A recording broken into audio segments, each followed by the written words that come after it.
Blessings, beloveds. Welcome back. I'm excited to come back and talk about the new moon in Sagittarius, which is just a couple of days away. So there's quite a few things to unpack here with this new moon, which is going to be a really big sigh of relief, actually. And the reason I say that is because, as you all are aware, we've had a really intense year of lunar and solar eclipses in Taurus and Scorpio.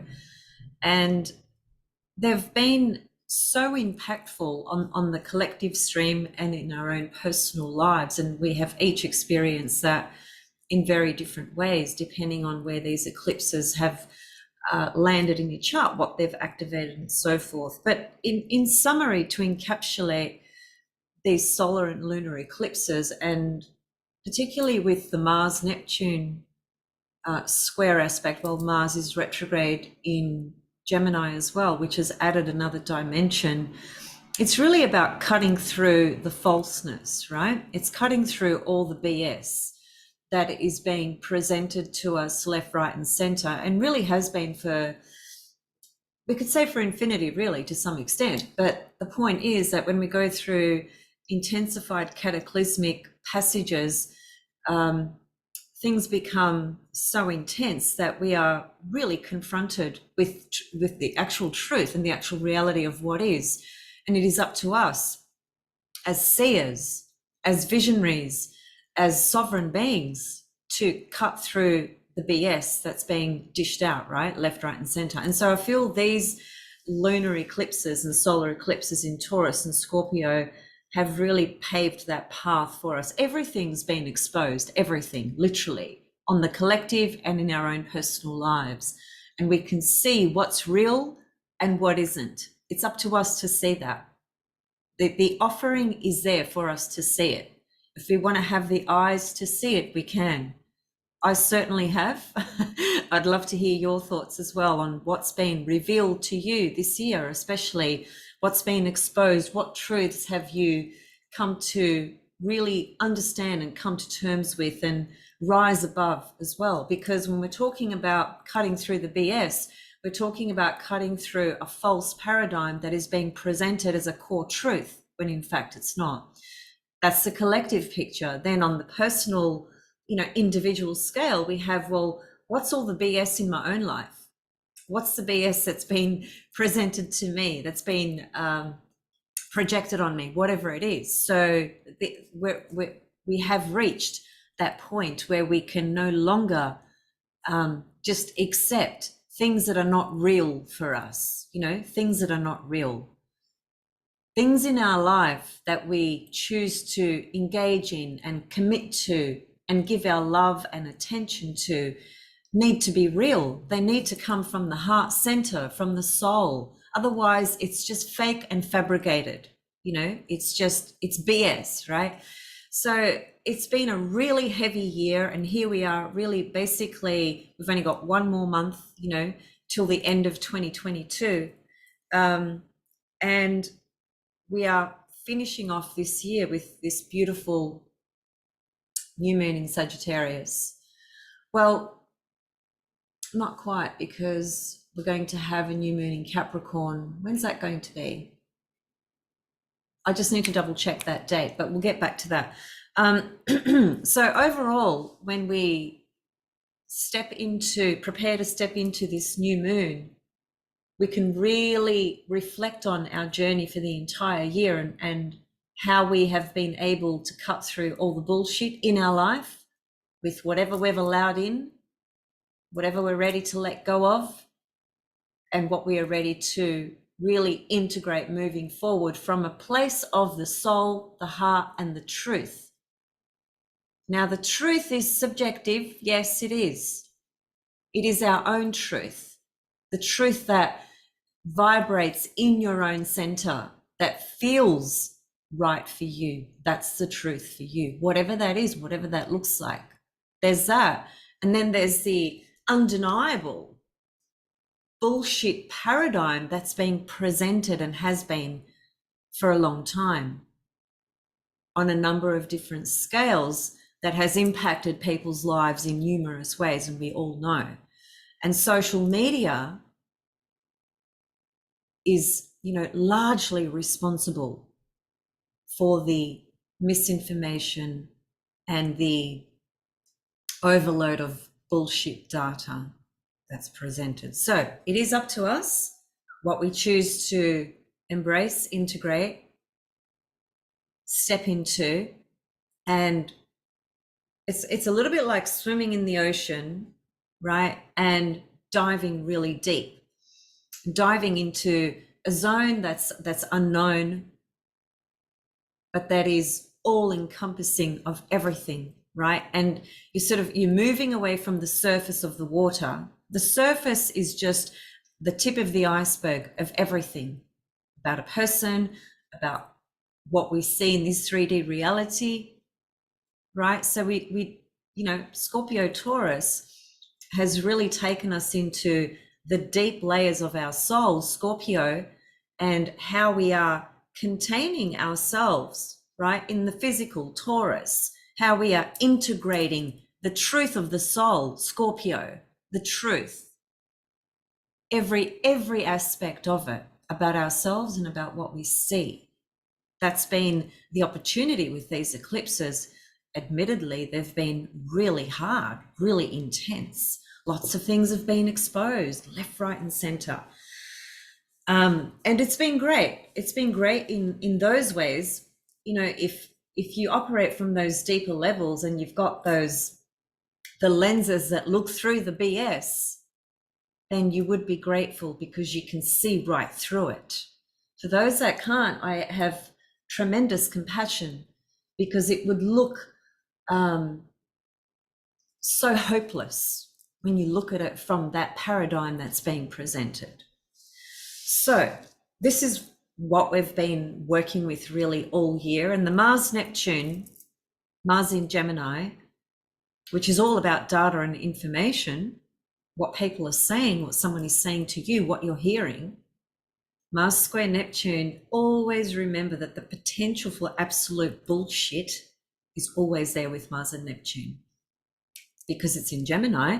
But you take it a step further, Mars is about someone's actions, their intentions, their desires, you know. How authentic are they? What ulterior motives are behind the actions that someone is trying to undertake? You know, these are things that are really important during this time. So it's been intense, needless to say. And now we are stepping into this gorgeous new moon in Sag, which has beautiful aspects. It's conjunct Mercury, it's conjunct Venus, and it has a trine from its ruler, which is Jupiter. Jupiter rules Sagittarius. The new moon is in Sagittarius at 1 degree. Jupiter is in Pisces and retrograde. And interestingly enough, on the day of the new moon, Jupiter is stationing direct. Now that is a powerful omen, because Jupiter is the ruler to the new moon. Jupiter is in its home sign in Pisces, stationing direct, right? So preparing to actually go back into Aries, which takes place towards the end of this year, right? So in December. And I'll actually be really glad for Jupiter to jump back into Aries again, to really give us that sense of the true new cycle beginning relative to Jupiter, because Jupiter spends 12 years in the entire zodiac, right? It spends 1 year in each sign. So, you know, completing this journey, going back into Aries, because it's already been in Aries, but we've had this kind of have been pulled back and forth. Pisces closing things, finishing things, ending things, and Aries wanting to initiate and start new things. And I think now that Jupiter is going to go back into Aries once and for all and complete the journey in Aries, which finishes around May. In May, Jupiter jumps into Taurus and will spend pretty much all of most of 2023 in the sign of Taurus. So this is a good omen with this new moon, to have its ruler forming a trine. A trine aspect is opportunities. It's a harmonious energy.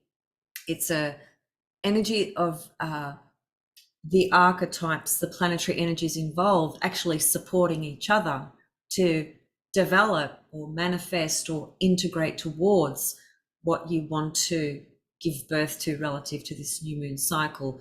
And it is Sag, right, which is the bright blue sky coming out of the cave, Scorpio, where we've been dealing with every single deception, BS, ulterior motives, whatever it's been, hardcore truths coming to the absolute center for us to realize and see in our own life and collectively, right? So we've been working through that. Sagittarius season opens up the infinite possibilities, even in this dire straits physical 3D reality that is still trying to pump the fear, in people's veins, right? But for those of us that see, we know. So, as I was saying, this new moon in Sagittarius, and let me just share my screen so that I can bring up some visuals and we can look at this chart together. And I'll just kind of eliminate some things there. Okay. So, yeah, I can leave that there because there's nothing going on. So this chart is based from Melbourne, Australia, which is generally the case for me because this is my current location. So, oh, that's intense. I'm drinking cinnamon tea and it's like pure bark cinnamon that, oh, anyway, it's really intense, but it's beautiful. The location of where everything is in the chart will not be the same for your location unless you are in Melbourne, Australia. So never mind where everything is. The best thing to do with any new moon is to plot it in your own chart. That's really the most personalized lens you will actually get out of what you are actually looking at. So you can see here that the new moon is at 1 degrees and 37 minutes of Sagittarius. And if you look a little bit further, you'll see, well, that's Vulcan. Some people don't know who Vulcan is. It's an esoteric body. I'm not going to unpack that today, so just leave that aside. But that's what the red arrow stands for, because some people often ask or wonder what that is. There's Venus in Sagittarius and there's Mercury in Sagittarius, and they are conjunct, obviously. They are at 9 and 10 degrees, and they are actually conjunct the new moon as well. Now, it's a wide conjunction, but it's still there. No two ways about it. It's still there. What makes this conjunction really interesting with Venus and Mercury at the moment, well, during this new moon, is that they are traveling around the royal star, Antares, right? There are 4 royal stars. Antares is one of them. And Antares, in old ancient medieval astrology, doesn't necessarily have the greatest reputation because it was a star of a warrior type, Mars, Aries, warrior, god-like type of energy, right? So it can have potentially a real destructive and dark side, but it is also a magnificent star for success that can be very obsessive type of, what's the term that was used? Success which can be obsessive. That obsessive side and that Mars warrior side to the star Antares, when it's, I think this is what it is. When that energy is being projected with an agenda that's, based on one's selfish ulterior motives and desires and not for the good of everybody, as it were, then you might find yourself in some sort of trouble and crisis because of the obsessive nature behind this star. It's a royal star, so it's really, really, really powerful. So you need to be really conscious and aware of how you are using this energy, right, of Antares on Mercury and Venus. And frankly, it's right there with the new moon. It's far away from the new moon, but and with fixed stars, there's a really there's a real Nazi perspective on the concept of orbs. Most allow 1, 2, 3 degrees max, and I understand that as a general rule, that's probably a good guideline, but sometimes we do need to make exceptions. I don't know if 8 or 9 degrees is a valid exception, but let's see, in any case, it is forming a conjunction to Mercury and Venus, okay, because they are there together in Sagittarius. So that's an added feature to this new moon cycle. Even though the star is sort of too far away from the new moon, it's there with Mercury and Venus, and Mercury and Venus is not too far away from the new moon. So for that reason, this is why we need to sort of be a little bit more open and flexible with how we read the energies, okay? So Mercury Venus conjunct the new moon is a pretty good omen as well. They're planets that don't necessarily have an inherent what's the word I'm thinking? Debilitating sort of nature, right? Venus, of course, is the goddess of love, creativity, beauty, friendships, you know, romance, it's all those things, but essentially it's that magnetic force, the principle of magnetism, which is the goddess Venus inside each and every one of us, is how we attract, right? What we really love, what we really want to love, what we really want to experience, right? From a point of view of pleasure and enjoyment. You know, it is that, because Venus is all about pleasure. And Mercury there, of course, is the messenger of the gods, right? So those two there together with Antares certainly can speak to success, right? So certain people will have certain ambitions and drives and ready to sort of launch into certain projects, let's say, with this new moon.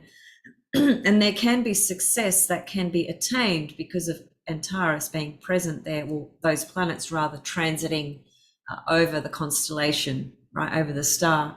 It's actually the constellation Scorpio. It's like it sits in there, basically, Antares, that is.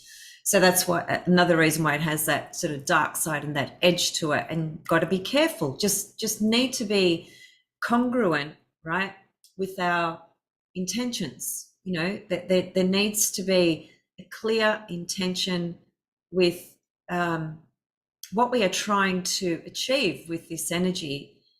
But if we go at it from that real Mars aggressive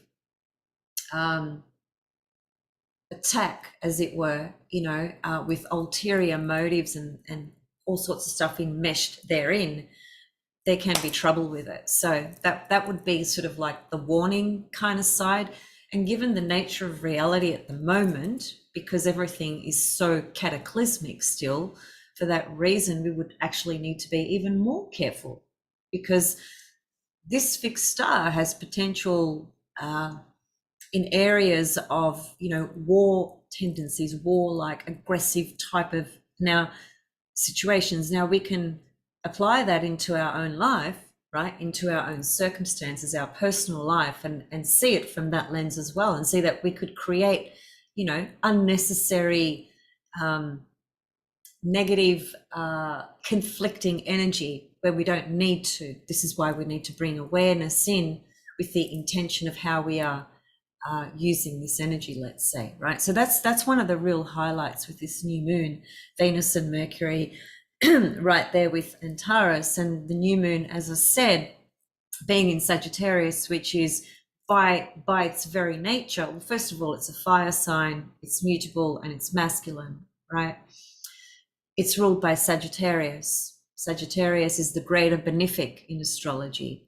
It's the planet that inspires and instills the sense of faith and optimism that cannot be quashed, or, you know, the fire cannot be put out by the narrative, by the paradigm that's kind of in this big matrix soup mix that's going on, right? We can tune into this energy, embody it from our own place of truth, because Sagittarius corresponds to truth and natural law. What is the natural law and truth of things that we are seeing around us? And what is actually fabricated? and manipulated and distorted, right? And what of that has been going on in your personal life with people, situations, etc. This is a time to, with the new moon in Sag, to step into your own truth with complete confidence and courage. Complete confidence and courage, right? It's Sag, it's Jupiter. Sag and Jupiter instills that flame, that flame that is, as I said, you can't put it out. It has so much confidence. And we need that. We need to get back in touch with our own true confidence of who we are, which is infinite, infinite sovereign beings. We are not this paradigm and this reality that's being pushed left, right, and center for the agendas that are in play, have been in play, whatever, right? We always have the power to stand in our own truth. And Sagittarius instills and inspires and helps us either reconnect, with that aspect of who we are, that aspect of life, remember, reconnect, recognize. Recognize is an interesting word, recognition. So it's remembering something, right?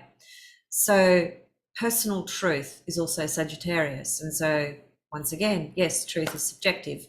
But how does, I suppose somebody might ask, well, how do you know if something is really truthful or not?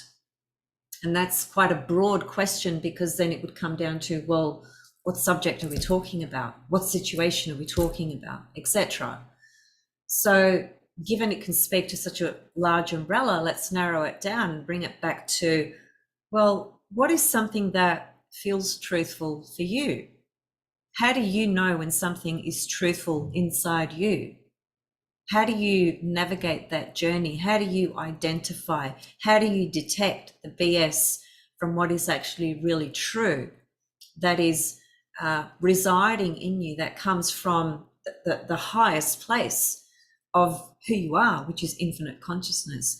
And there's no one short answer for that. I think that's such a personal journey and personal self-discovery, right? But there are things that we can do that can assist that, right? And nurture that path. And a lot of it has to do with basically shutting your eyes to that that story that's playing out there, and even the stories of things that people might tell you, for instance, for their own purposes, their own desires, their own motivations, their own agendas.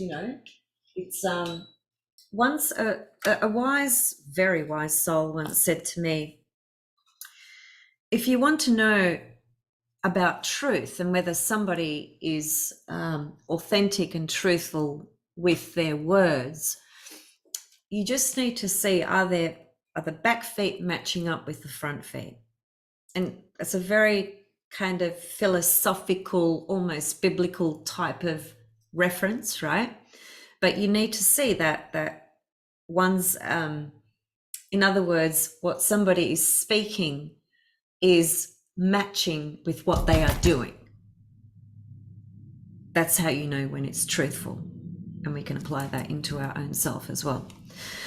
So Jupiter, which is the ruler of this new moon, there's Jupiter right there, forms an out of sign trine. Okay, because some of you might be thinking, well, Jupiter's not trine the new moon. Jupiter is in Pisces. Yes, it is, but it's actually a degree and a few minutes away from being into Aries, which means it's a couple of degrees away from the new moon, which means it's trine the new moon. And once again, that's a really hopeful takeaway from this new moon cycle, having its own ruler, forming a trine to it, and also being, in its own sign as well while it's doing it, right? Once again, the Mercury Venus, creative projects, new ideas, new connections, new networking. Lots of travel could be involved here as well for certain people, or having met somebody from overseas or meeting somebody from overseas. That can be in a love relationship connection. that can be in a creative project that transpires out of that connection.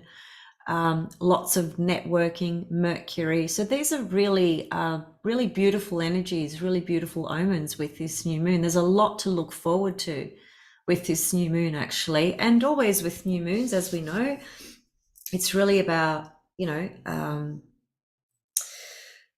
setting the intentions, right? We hear that over and over and over again. But yeah, setting intentions are really important. And I think that perhaps the key with setting intentions is I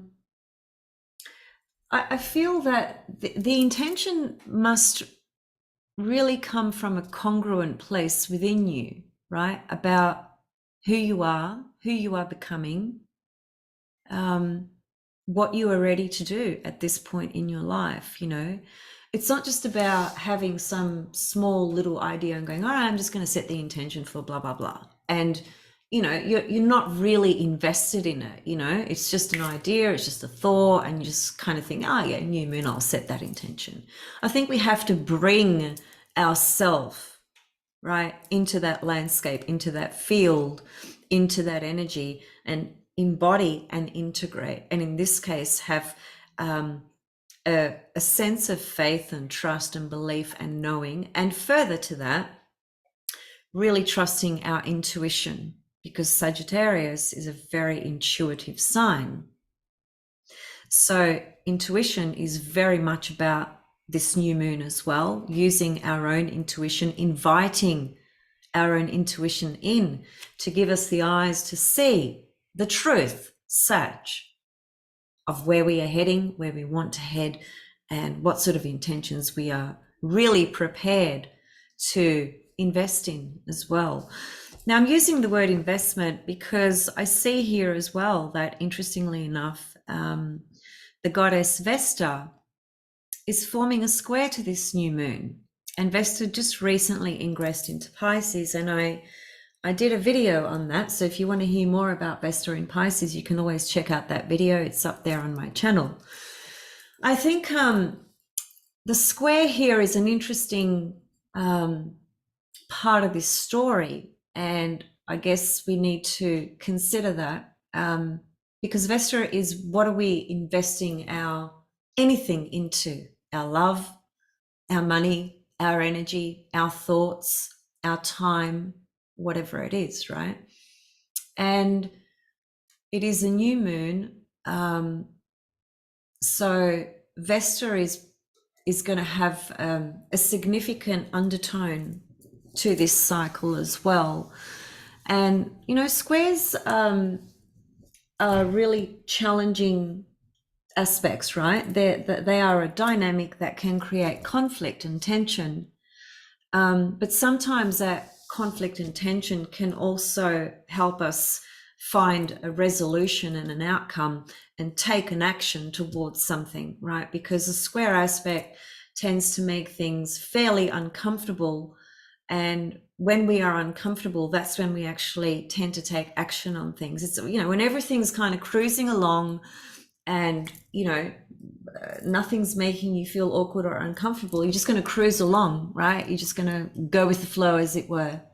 But when something is a little bit stressful, a little bit conflicting, a little bit confronting, then we are left in a position where we have to take some action, whether it's to resolve that situation, end that situation, take a very specific course of action about that situation. It depends on the situation and on the individual, right, as to what would happen, right? But the point is that it does create a sense of discomfort, right, which can produce a result, right, that can often be a good result as well.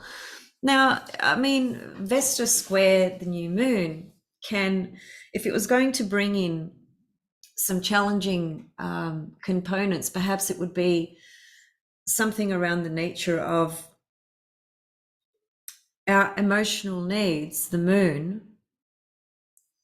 versus certain things we are wanting to invest in, right? And how the two might just be at odds with each other, right? Because we're wanting to do the investment thing, and we're putting all our energy into that, but it's at the cost of our emotional needs, right? That's a very simple interpretation, right? But that is a valid and important interpretation as well. And once again, it would just depend on where the new moon is in your chart, where Vesta is in your chart, so the location of the new moon and Vesta adds the foundation of where these archetypes and these energies speak, right? So as we all know, each house speaks to a different area of life, so that's just an additional thing to think about. Although, I mean, Vesta square the new moon, it's not necessarily, I wouldn't expect it to be like a really difficult aspect as such, right? Quite apart from the fact that there could be something in the message of, am I totally not looking towards nurturing my own emotional needs by investing in that, and is that at odds, and how could I find the resolve in that? And a lot of the resolve would also be about really stepping back from personal judgments that we have on ourselves as well. Vesta brings in a lot of complexities because she's got to do with sexuality, service, focus, sexuality in a really big way, so there's a lot of guilt in people around their own sexuality and sexual desires, certainly when it doesn't match up to the consensus paradigm, and part of that includes perhaps being in a relationship and really loving your partner, and having feelings for somebody else at the same time. That's at odds with the consensus model of what relationships are meant to be, and that induces, because of these conditioned templates, it induces guilt, and things of that nature. So these are matters that we need to find resolution in within ourselves and be okay about what we feel, because whatever we feel, there's no right or wrong about it. How can anybody say to you, well, you feeling like that is not right? You feel it.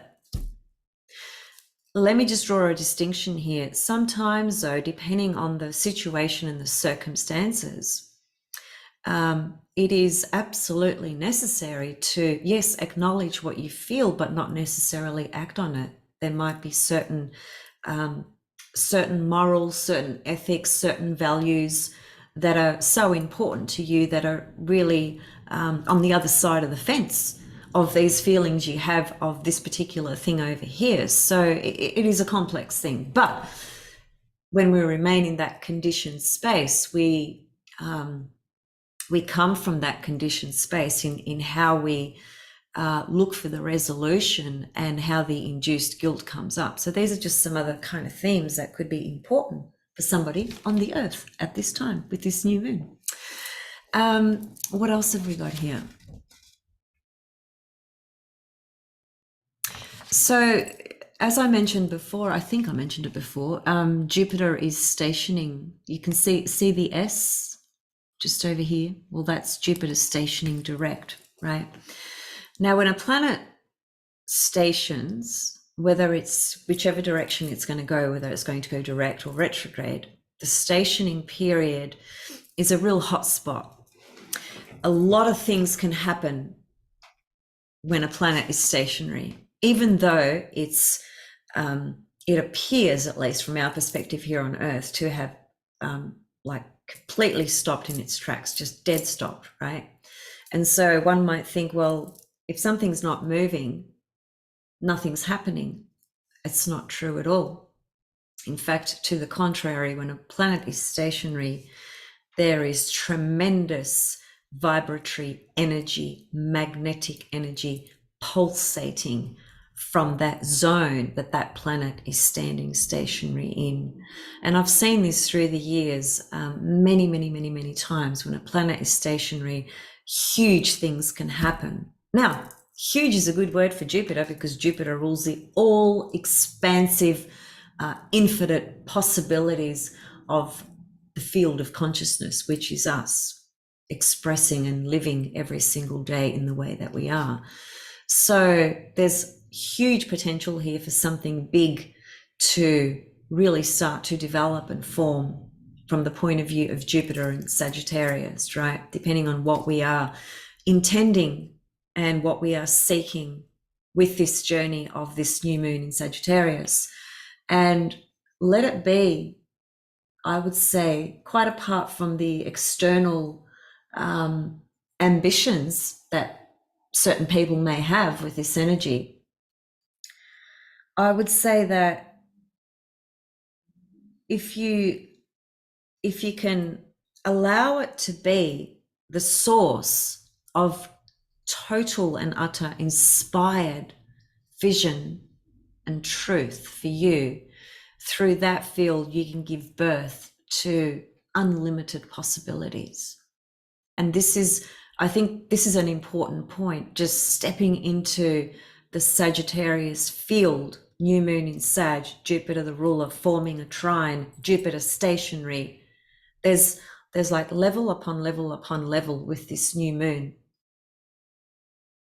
From that point of view of infinite possibilities, opportunities, growth, expansion, development, new hope, new faith, because we've been treading on some pretty rocky water, right? Particularly through 2022 and most certainly through 2020, 21 as well.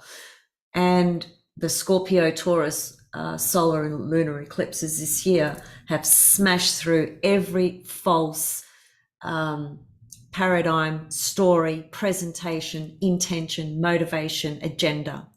They've smashed through it all. And we can see it, right? How great is that? How blessed are we to see what we see and to have this beautiful sacred wisdom as a navigating tool to help us remain awake and aware and true and authentic and sovereign, regardless of what's presented from a singular person or from an entire collective field, wherever it's coming from, right? So Jupiter is really offering us a field of opportunity and hope and optimism and faith towards our own personal growth and our own personal truth. And once again, when we step into that, it's so unlimited what we can give birth to in that field. We can't see it in the new moon. The new moon is the dark moon.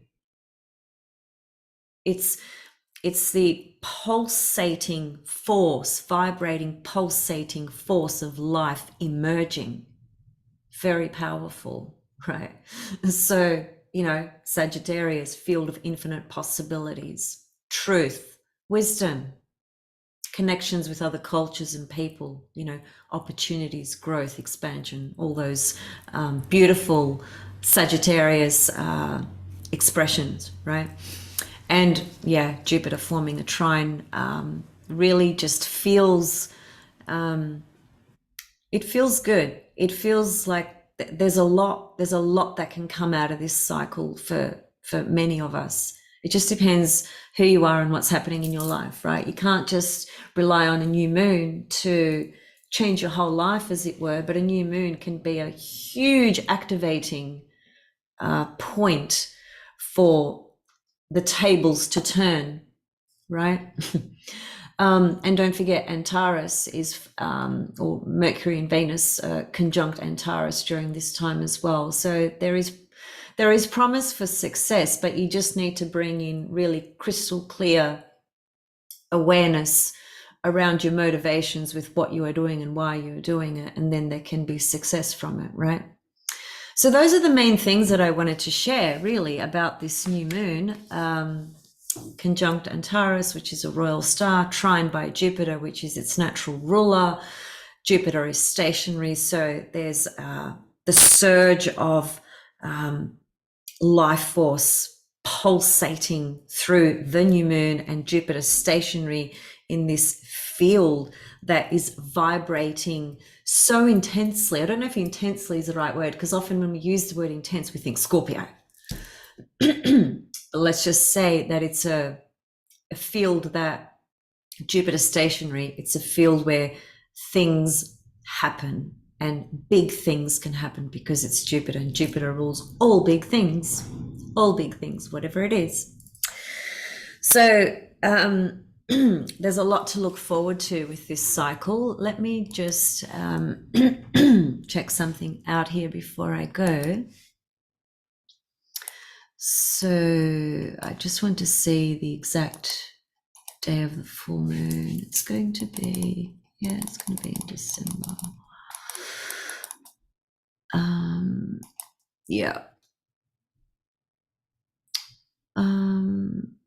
Full moon's in December. Now the full moon is going to be interesting because it's going to be conjunct Mars, but I'll come back and talk about that. Now, when's the new moon in Cap? So the new moon in Cap is around the 23rd, 24th of December. Okay. So we've got one more new moon for this year, for 2022. And there it is there. And obviously I'll come back and talk about that as well. I was just checking just to see when the new moon in Capricorn was. That's really for my own purposes, so never mind that. Okay, I'm going to leave it there for today, and really love to hear from all of you with your thoughts and comments and questions and reflections about how you are feeling about this new moon, and how you are feeling about the shift of energy, because we've had Venus leave Scorpio, thank God, go into Sag.